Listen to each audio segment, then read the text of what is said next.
The same dream again. I've dreamed that I've decoded the Zodiac cipher.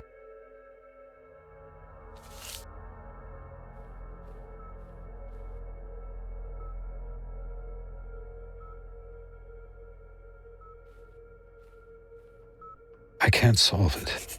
It seems like the message is incomplete. My journal. I'll never leave home without it. I was handed the chance of a lifetime and I can't let it go. Maybe it's sick and offensive, but I'm delighted that Zodiac chose me among all the journalists working his case. He could have chosen anyone. A more accomplished reporter easily. Yet here we are. The devil is extending his hand and beckoning to me to dance. All right, let's dance then. Is he watching me? Is he stalking me? It's unnerving. He probably counts on using me to his own purpose, because he wants fame and recognition, of course. He wants also, no doubt, somewhere underneath it all to be understood. In a way, these murders must be some kind of communication on his part. He would really be surprised to see what I'm planning to do. I'm going to use him, not the other way around. We'll talk and get friendly, I'll make him trust me, and in the end, I'll get my book. And that fucker will land in the electric chair. At least that's my goal. Of course, that's all a long way ahead. It would have been easier if I'd decoded Zodiac ciphers, but sooner or later I'll get him. Oh yeah, mark my words, for sure. Zodiac is not nearly as smart as he thinks. Very few people are. And he's brought doom and me down on himself. Ever since the worst letters I'd ever read started arriving at the editorial office, I've not been able to think about anything besides Zodiac. I forced the chief editor based on my college thesis, or persuaded him to give me the case. I got involved to such an extent that I live and breathe the story, not only through my working day, but in the night. It brings me dreams connected to the monster, more and more often.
Hi, Robert. It's Donald. Why aren't you picking up? Look, turn on the TV and call me. Hi, Robert. It's Patrick. I'm coming to you. I have a package for you from our editorial office.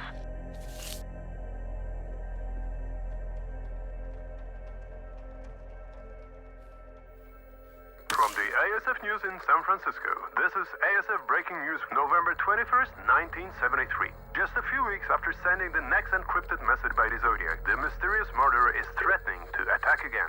This time, he wants to blow up a bus with children. California is trembling. It's pure madness. Using my detection skills, could he be Polish?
Hello, boss. Have you seen the news about Zodiac? Or have you overslept again? Sure, I've seen it. I'm still working on the cipher and an article about it. Your knife buddy threatens to blow up a school bus. What's more, he sent us a package addressed to... Well, guess who? You son of a bitch. Guess who? Patrick was at your place, but you didn't answer. You were probably sleeping. Get over that girl. She's left you. That's it. Anyway, Patrick left the package from Zodiac by your door. There's a message written just for you. So move your ass and back to work.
Monica.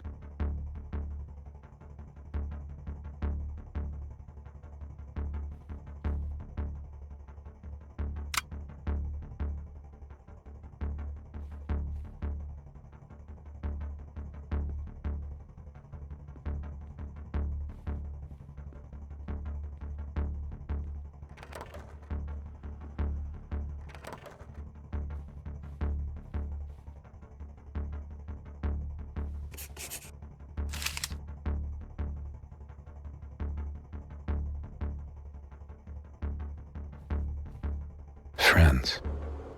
Family. Old times.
There's a certain magic in developing photos, when the image is just beginning to emerge, and I'm trying to guess what it is.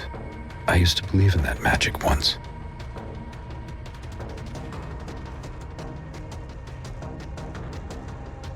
What is this place? It looks familiar. I bet I must have passed through it, or seen it in a book.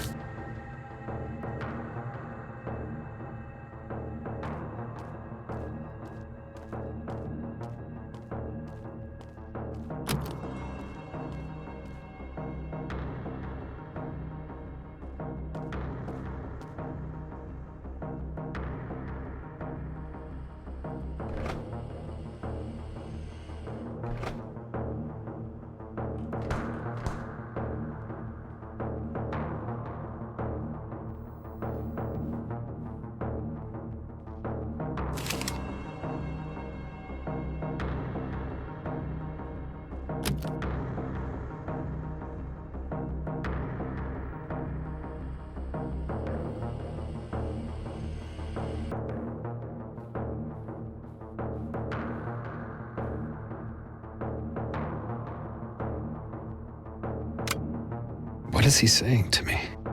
I still don't know.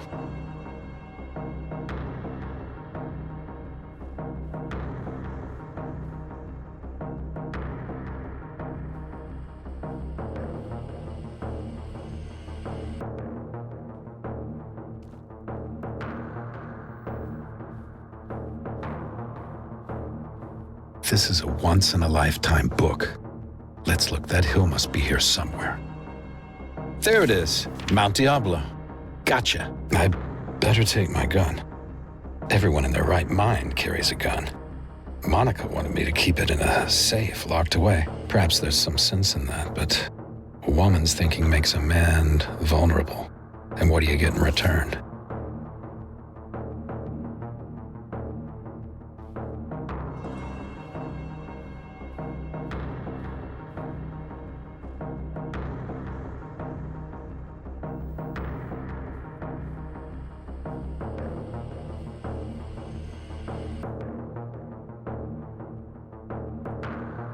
Robert, I gave you 2 years of my life. That's almost 800 days that you owe me. Think of it as a debt you can never pay off. As if you stole something you can't give back. After my friends split up from their partners, they always have lots of good memories, shared mornings together, trips away, sex. But I just want to wipe the 2 years with you from my memory. I wish I'd spent those 2 years in a coma, get it? I don't want to waste another minute. Don't write, don't call. You've already taken enough from me.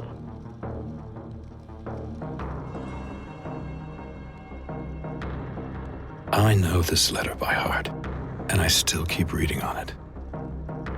It's like I was looking for a lost word that will bring back hope, and we can get back together somehow. We met when I won that damn reward. She literally jumped into my bed. I really thought she was just another stupid girl, impressed by journalists, but she wasn't. I used to love to listen to her, to fuck her, to laugh with her. I loved our normal life together. And then one day, I realized I don't need anyone or anything but her. The world outside became unnecessary. I wrote, I loved. I was myself in our own place. The worst thing is I never fought for her. I just let Monica slip away like she was worthless or not worth enough. In a way, I don't blame her for being so mad at me. She won't come back. She's far too proud. And that's what I loved most about her. Sure, it's all my fault. It was a beautiful evening. I really felt like the king of the world. I could do anything. Every obstacle in my way had disappeared.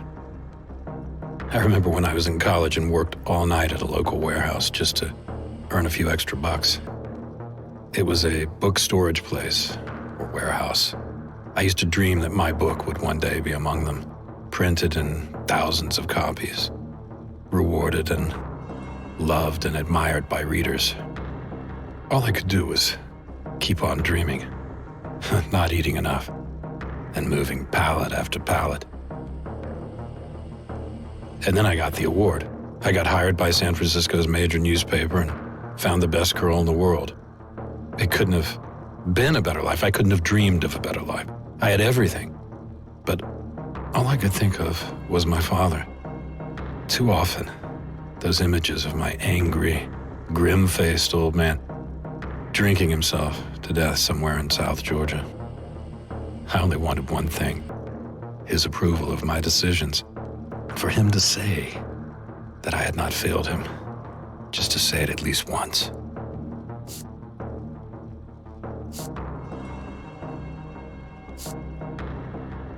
When he hired me, my editor-in-chief asked if I had any additional income because it was impossible to live on the money he was offering.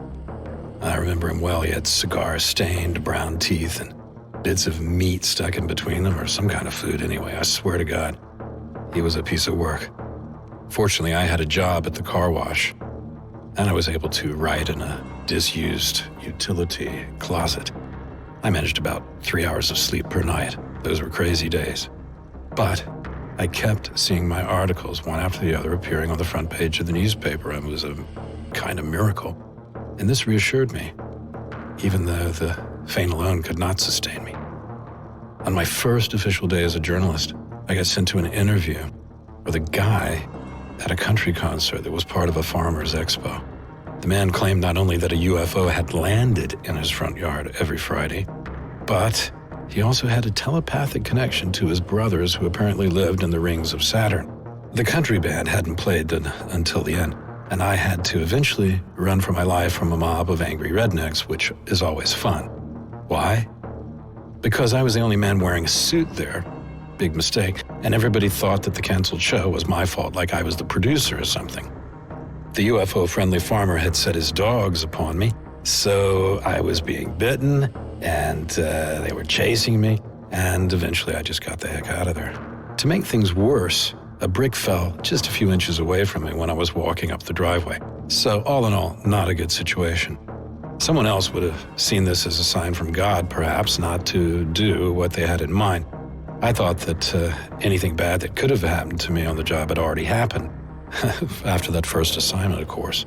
So I assumed it would be smooth sailing from here on. I mean, what could go wrong?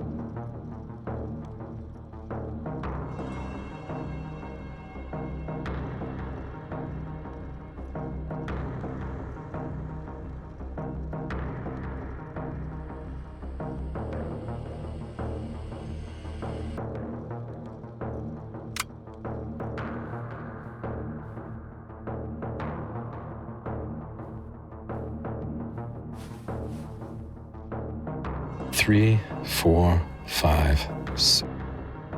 Monica, you bitch, you changed the code.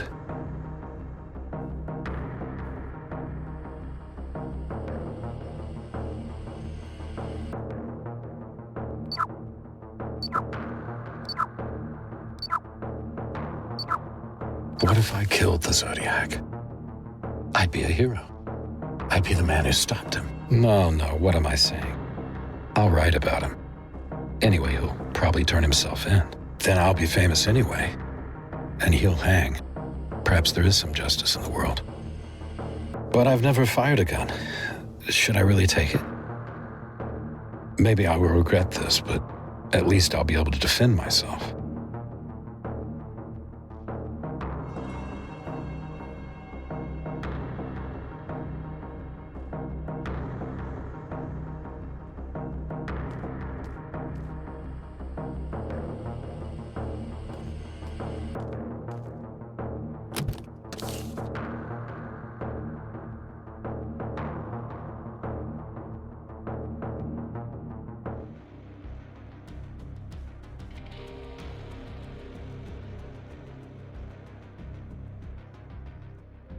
I'm on my way to Mount Diablo to confront Zodiac. I'm not sure if it's a good idea. I've never been so afraid and actually terrified my entire life, but it's my moment now. It's my chance to show the world what a great investigative journalist I am. I'll be the first to look such evil right in its eyes, confront it.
Jesus, it's freezing.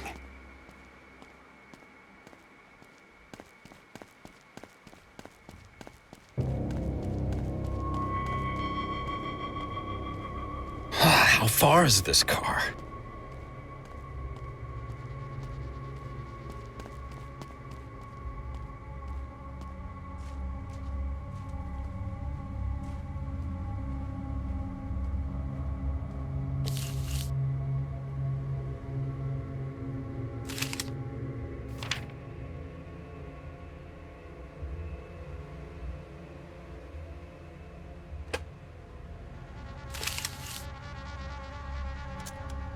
I kill because I need new slaves in hell. Hell seems a fitting place for all those petty, funny humans.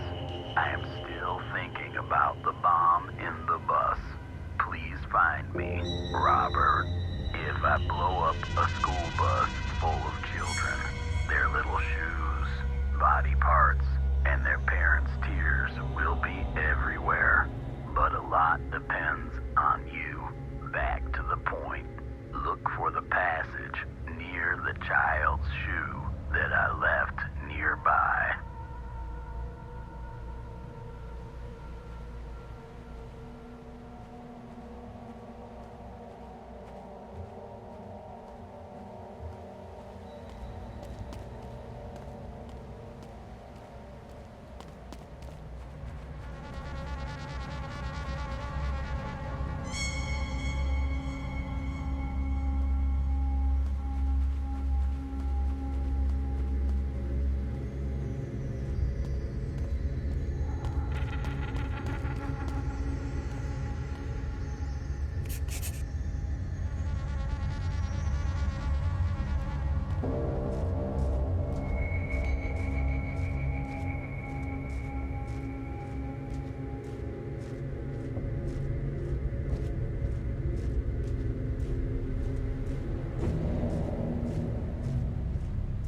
It's the Zodiac.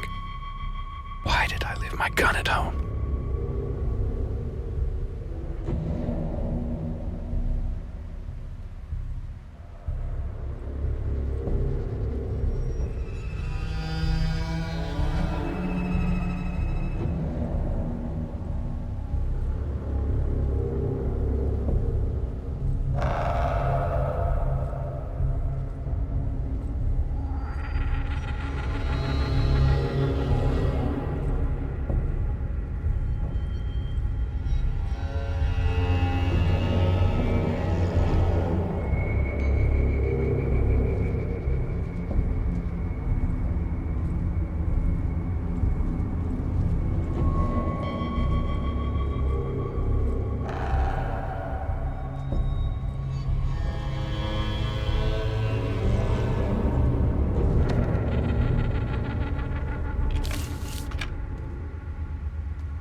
God, I can't open the door.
Boom!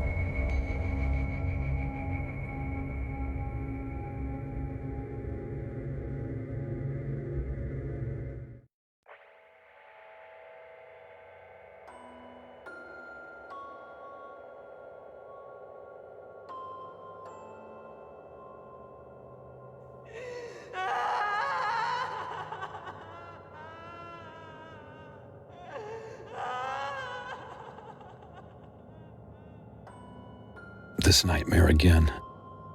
Zodiac and Sherry crying. I can't live like this. Why me?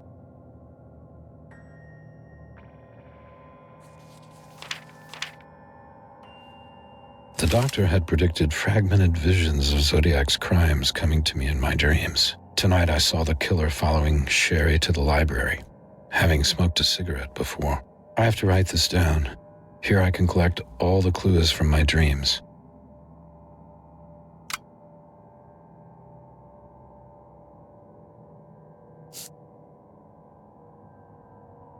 After the events at Mount Diablo, I decided to start therapy. I can't cope with what happened there. I don't know why Zodiac spared me. I don't even know if I want to be a journalist anymore. I know I want to get well. I know that the mixture of fear and fascination is killing me. In addition, my girlfriend, Monica, or my ex-girlfriend now, doesn't even wish to talk to me. Even after I met the serial killer, I lost my job and a chance to become a star, if you will, in journalism. I hope that the therapy allows me to get back to work and defeat Zodiac, the one who triggered this weird feeling in me. Dr. Landau is supposed to help me through this. He's a good therapist, at least everybody says so. He contacted me after he found out that I'd survived a meeting with the Zodiac. The doctor is a trauma specialist, and I'm absolutely dependent on his effectiveness. After 3 months of visits, I don't know what to think of Dr. Landau. He gives an impression of being helpful, but he keeps some dark secrets. I'm afraid that he's experimenting on me instead of simply helping me. But I don't know who else to turn to. He's prepared a special therapy that he calls conscious dreaming. But to me, it's a real nightmare, an unsettling experience. I relive each of Zodiac's crimes, but differently, as if I could change something or save someone. It makes no sense. Those people are dead already. I've survived one hard-to-believe nightmare, and he keeps adding additional ones during each session.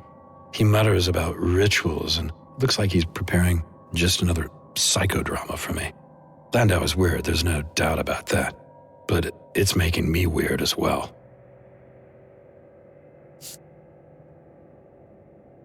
We've been going through my childhood and the Zodiac's, sort of comparing them in an odd way.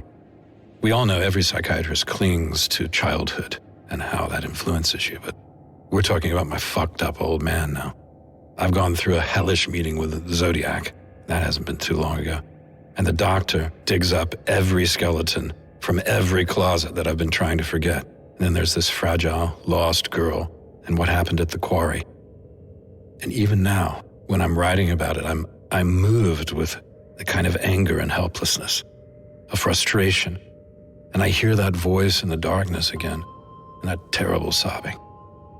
And then my father's work stands in front of my eyes, just looks at me, as if it were a thing with its own life and being. I was angry at the doctor at the beginning because he dug his old story up, but I think I understand what's going on now. If not for my father, I would probably never have become a journalist, and I wouldn't be working on murder cases for sure. And that means I wouldn't have met the Zodiac. When I was driving to Mount Diablo, I thought this adventure could end in two possible ways. Zodiac would kill me, or I would give him up to the police. There'd be a court case, and Zodiac would hang or fry or... Anyway, that would be the end of him. Turns out there was a third, much worse possibility. I might die under his knife. Now I'm a kind of zombie. I stumble between worlds. I have no dreams or hopes. I don't even know what happiness is, and sometimes I just hate everyone. But I'm a part of this too. I'm human too, right? Except for this emptiness. I'm accompanied by some kind of dread and disgust. And sometimes when I wake up in the middle of the night, I have the smell of rotting flesh in my nostrils, and it's as if my own body were rotting. It's impossible to deal with. And that's why I go to therapy. And I hope that thanks to the doctor, one day, I can return to some semblance of normal life. Or just have it over with. Both possibilities are tempting. I've been attempting therapy for 6 months now. Dr. Landau said recently that I'm making progress, and I'm nearly ready for his ritual. But I can't see it. I don't see the progress. I think that he keeps on saying this so that I don't stop coming, and he's studying me like some ant under a microscope. He is behaving a bit like an exorcist fighting for a soul of some sinner. Those photographs of his, those questions, those dreams, he says have been swallowed by darkness. And I must go down to its core, into the heart of darkness, take myself away from there and back into the light. Well, that sounds beautiful, but it's a bit too mystical to come from a doctor, at least in my opinion.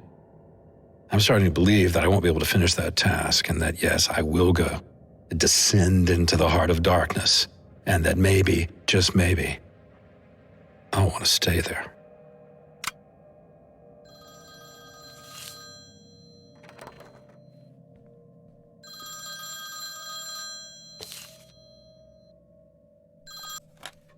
Hello, Robert. Dr. Landau here. How's your progress? It's exactly as you said, Doctor. I've been dreaming about the clues to the Zodiac murders. 6 months of live dreaming therapy couldn't have not worked. You are ready for the ritual. Have you unpacked Cherry's body yet? Yes, it's in the attic. You should collect all clues regarding Cherry's murder. Start the ritual, and then come and see me. After today, you shall start freeing yourself from the Zodiac. The cure is near, Robert. Are you sure, Doctor? It's all in your hands, Robert.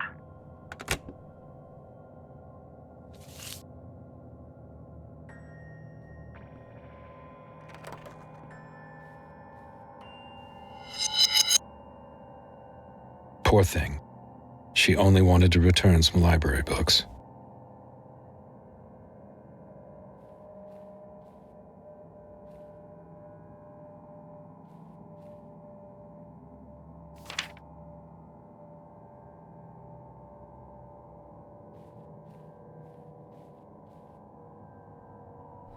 Mom, I swear she was here. Look, it's her toy, a little horse. I haven't stolen it, I swear.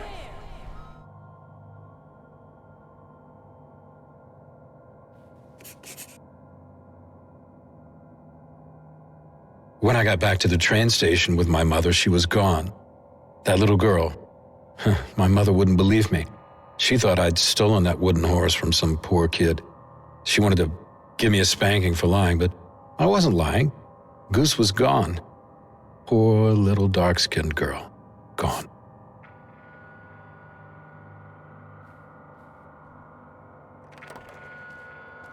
I've had enough of those pills.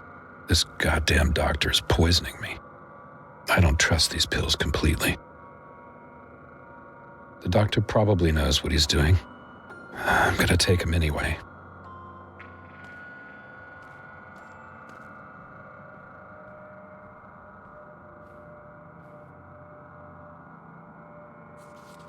Terrible memories.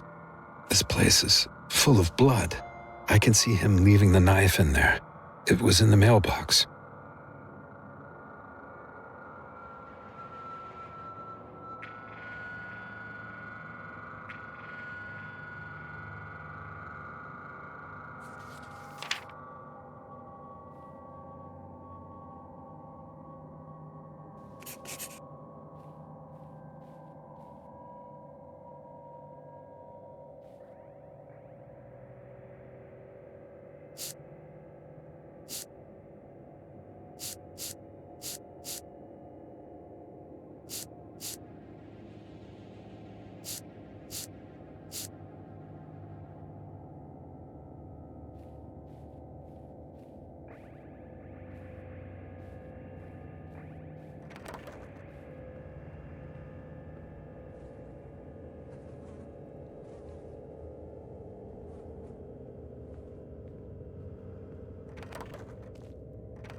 I had a dream about that. There was an oil drip, just like the one from Zodiac's car. He parked it near Sherry's.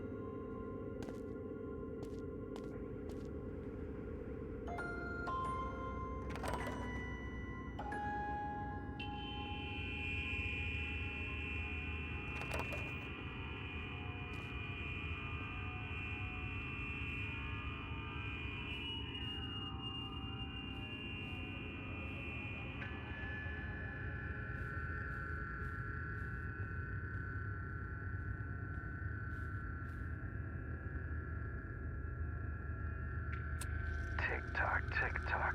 It's like beating my head against the wall. Tick-tock. Who's crazier, him or me? The Zodiac's broken the street lamp. The killings always happen in the darkness. As if he wants to hide away. As if the light intimidates him.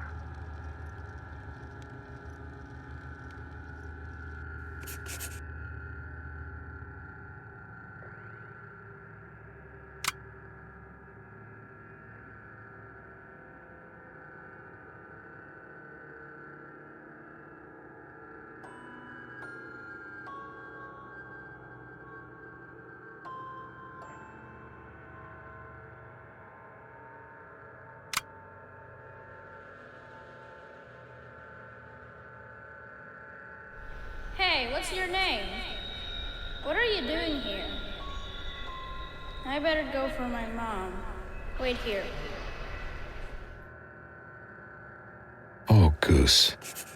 How could I have let this happen? Maybe, if I'd saved you, then everything would have been all right. I remember this meeting as if it were yesterday. That little black girl and her funny wooden horse. Oh, Goose. I couldn't help you.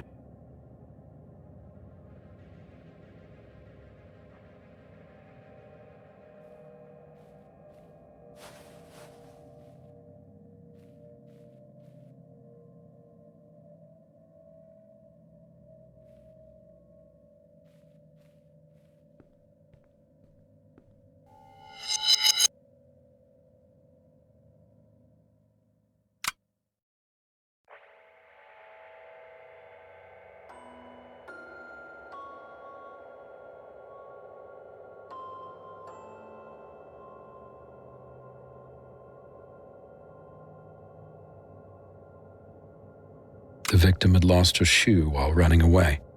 Monica used to wear those very similar shoes.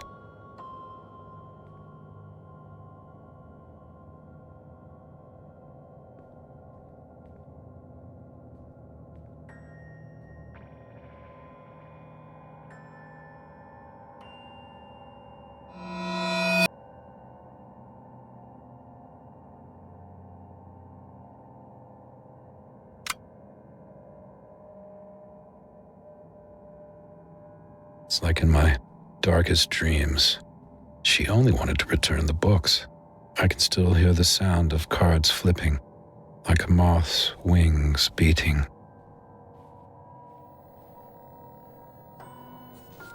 Her car broke down. What a smart bastard. He was like a spider setting up a web.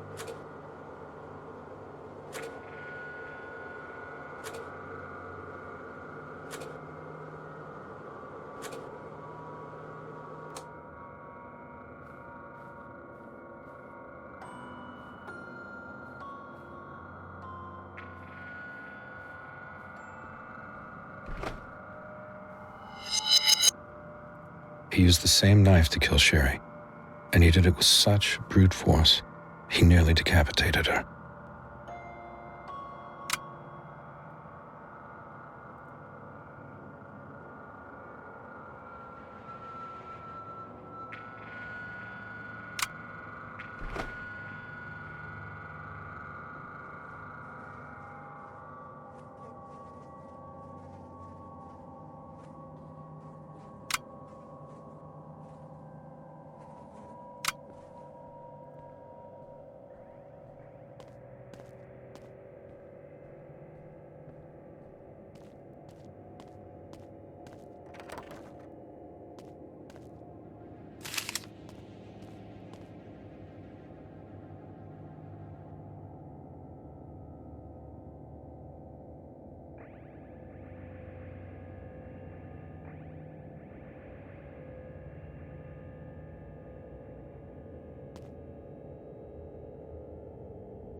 He dragged her into a quiet spot. Did he want to hide her body?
He wrote this weird poem in memory of the victim.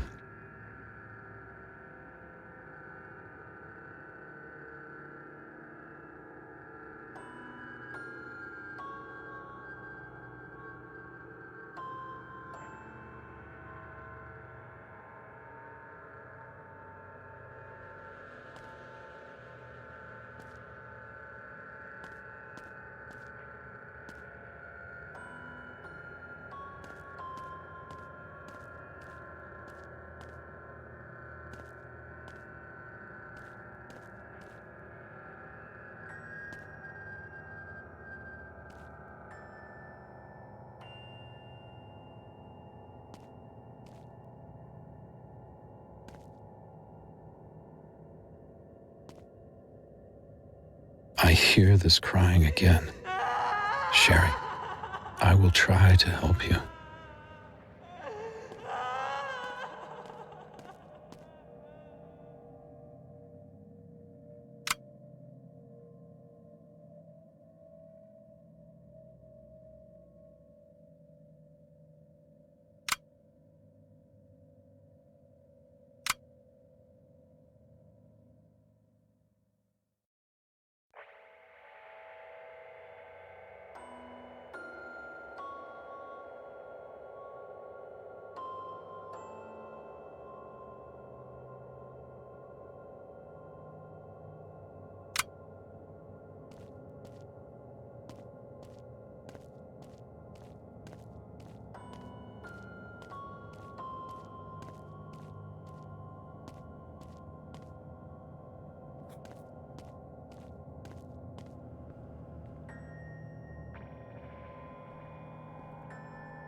He turned the street lamp off. He wanted to be invisible in the shadows.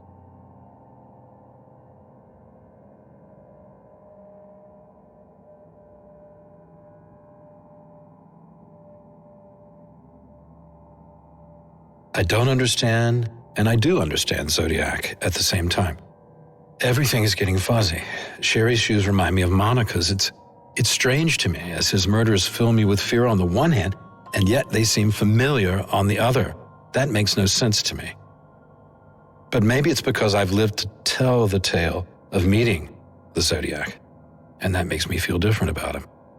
But he'd nearly decapitated Sherry with a knife. He'd snuck up on her like some kind of wild beast. He'd hunted her down and cornered her. And then wrote a poem for her? Like he wanted to honor her? I mean, what is that? My mind is absolutely divided on this. I feel like a victim, and then I feel like a hunter. Now, how is that possible? I hope that the doctor's ritual will finally sort out some of this stuff because it's driving me crazy and the pills are not giving me any relief.